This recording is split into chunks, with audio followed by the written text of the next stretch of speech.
Hi, it's Abbey Dyer, Eminent Female Entrepreneur and Success Strategist, and welcome to another episode of the Lead with Positivity Vodcast, where every week we bring you stories about female entrepreneurs that are doing big things in their communities and putting their ideas into action. Really excited today. I have Alesha Smith with me, and we are going to dive right in, Alesha, and tell me a little bit about you and your business. Okay, so I'm Alesha, but in the coaching world, I go by Coach Lee. I'm a productivity and accountability coach, helping primarily women, what I call busypreneurs, kind of unleash that power within, unleash that inner superwoman, that inner superhero. Because as women, we often put ourselves last and put everybody else first. But I'm all about helping and empowering you to take back control, unleash your inner superhero, unleash your superpowers, so that you can start putting yourself and your goals first, so that you can pour into others the way you pour. So you can pour into yourself the way you pour into others. Fantastic. And I know many female entrepreneurs out there can relate to what you've shared already. Tell me a little bit about what motivated you to start your business. Honestly, it was other people. It was people always saying, you're so motivating, you're so encouraging, like you should coach. Outside of the coaching world, I'm a criminal defense attorney. So for me, it was like, I don't have time to start a business. Like doing coaching, I went to school to be a lawyer. I love being a lawyer. But COVID happened. We started working from home. And so that kind of gave me a chance. There was only so many Netflix shows and things like that you can watch. So it kind of, those thoughts and those people were in my head kind of coming back to me. And I started looking into coaching, found the course to take, and I was halfway through the first video. And I was like, yep, I see why they say it now. And I was all in from there. How exciting. So tell us a little bit about your greatest inspiration. And what that inspiration is and why. I think my greatest inspiration, I think it would be twofold. One, other people. So like I said, I started my business because of other people. So I think other people seeing in you what you have the potential to do and what you've done for them in their life without even trying. Like, I didn't think that I was coaching them. I thought, I was just being a good friend, just being supportive. But to them, it was that push that they needed. So being able to do that intentionally for other people, whereas I was able to do it before without even trying. And then I guess my second one will be my aunt. She was a corporate lawyer. She's passed, but I guess seeing her do a lot of things in her career at a young age kind of just also gave me that drive and motivation as well.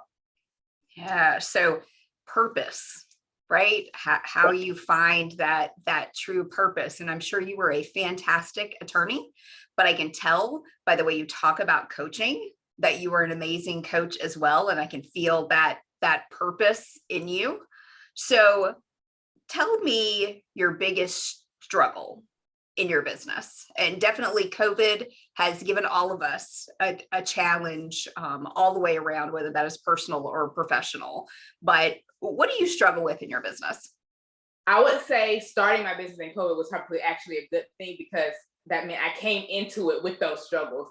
But for me, wanting to help so many people, going from coaching without the title of coaching and now having to monetize it and make it a business. So like not giving away the whole course for free and not just wanting to coach everybody when they aren't willing to invest and get the true dedicated time with me. So I guess trying to give too much of myself, the thing that I'm helping people who work with me not do. So remembering that balance for myself.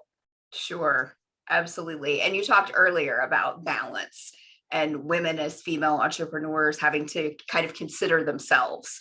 I was interested when I saw the information that you sent me from an organizational skill perspective, productivity, accountability. Talk to me a little bit about what you do with your clients. So I'm all about the one-on-one, about the individualized approach, because what works for me might not work for you in terms of organization and productivity. So to me, it's all about getting to the why, figuring out what it is you struggle with and why you struggle with it, so that once we figure out that why, we can figure out what's going to work for you and test and try different things. So for me, it's about finding a system that's going to allow you to easily and simply get things done, for you to find that hidden time in your day, because we always say, I don't have time to do this, but yet and still we have enough time to binge watch a Netflix series. So it's about finding that hidden time and those pockets of time in the day where you're able to do for self and get things done, and then be able to like pour out into the other areas of your life. So I'm all about helping you find that hidden time in your day. Absolutely. Yes. Right. We all kind of struggle with managing and balancing so many things. Tell me a little bit about your biggest win so far as a female entrepreneur. I would say getting the messages from people, which one can be, I guess, almost like a wait, that's a win, is getting the messages from people who are like, I'm not ready to work with you yet because I know you're going to hold me accountable and I'm not quite there yet because I know when I sign up for you, you're going to push me. So I know some people might be like, how is that a win when they're saying I'm not going to work with you? It's because they know that I'm going to push and motivate them, but they also know that I'm not going to drag them along. So they know that I'm there and in their corner and they're just waiting for to get themselves a little bit more prepared to say, I know I need this and I'm ready to do it. And then I guess the flip side of that would be getting the message from people who are saying, hey, that thing you talked about in your live or in your video or in our session 3 months ago, 3 weeks ago, like I'm using it now. So hearing the wins. Sure. So you mentioned lives. So when you were practicing as an attorney, were you in the courtroom? Yeah. So I do both. I'm still Okay. a criminal defense attorney now. But yes, I do criminal defense. So I've done 3 trials in the last 6 weeks. Wow. That, many of us are balancing things. That's a lot to be balancing with that type of career. But you mentioned live. So you're live in the courtroom. How do you feel about video and being live and getting used to doing that as a coach? I think it was harder to listen to. Like before I started going live, I was doing like IGTV, so posting recorded videos. So having to listen to my own voice to edit it was difficult, to say the least. I don't have any problem with talking. I've been talking since like elementary school. I did these things that were called like oratorical contests, so probably like Toastmaster type things. So I've been public speaking all my life. So talking wasn't the issue. It was more like, oh, that's what my voice sounds like. Getting over that more than anything Sure. was the issue with live and videos and being camera ready. I think many of us listen to our own voices and feel that way. So I think that is a common theme that many folks listening will relate to. So tell us a little bit about your kind of process or system as it relates to setting someone up on a plan as part of your program. What kind of framework? Tell us a little bit more about your program.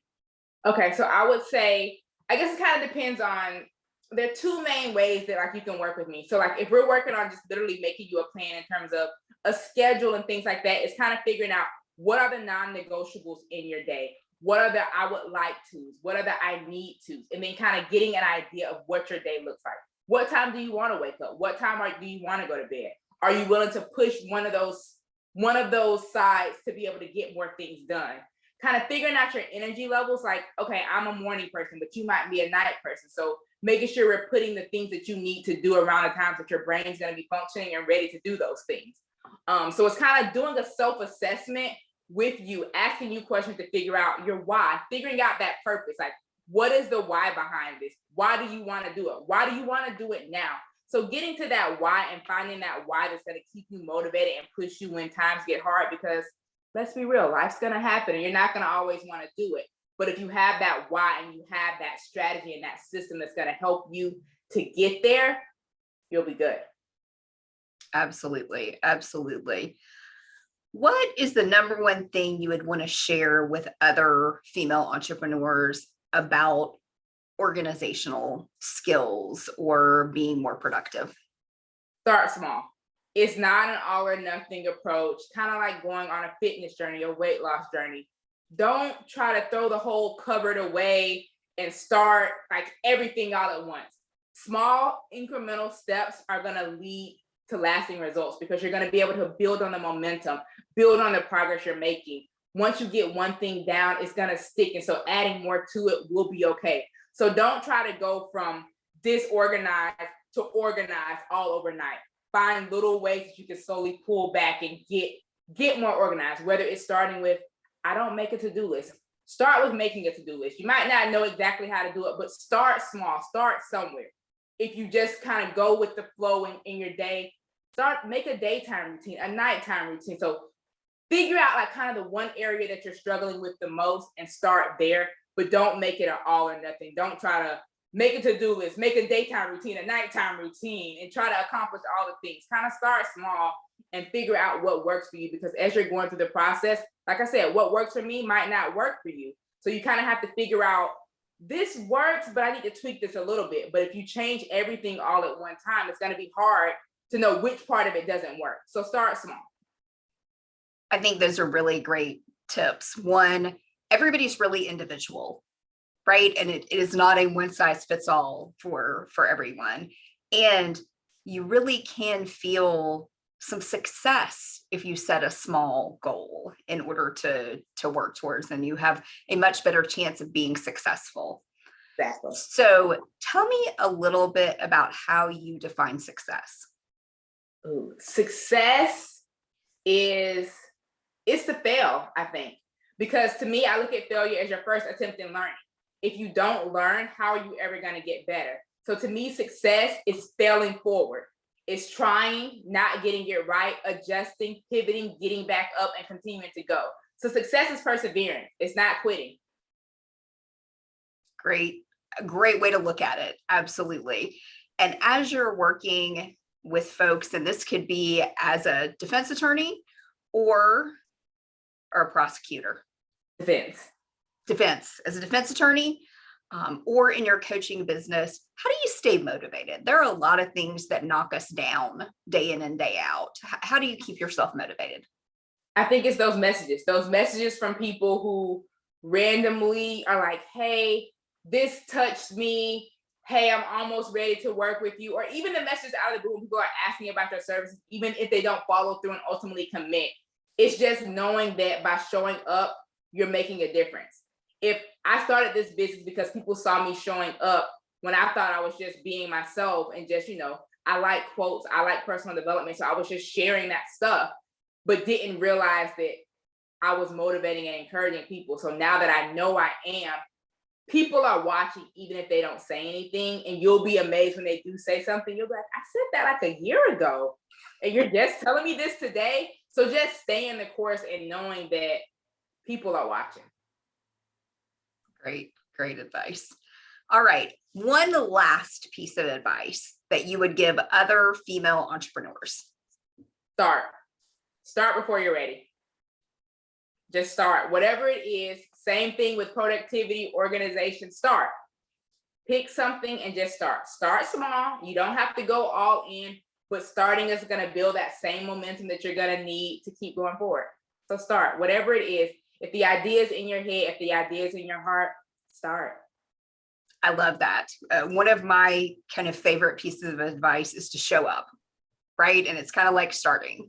We have to get out there and get in front of people and share that superpower that we have as a female entrepreneur. So thank you so much for being here and sharing a little bit with us about your story. Thank you to everyone for joining the Lead with Positivity podcast.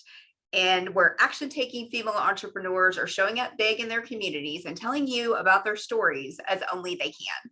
Now, if you liked this story and you want to see more, please subscribe, and we'll see you next time. Thank you. See ya. Thank you.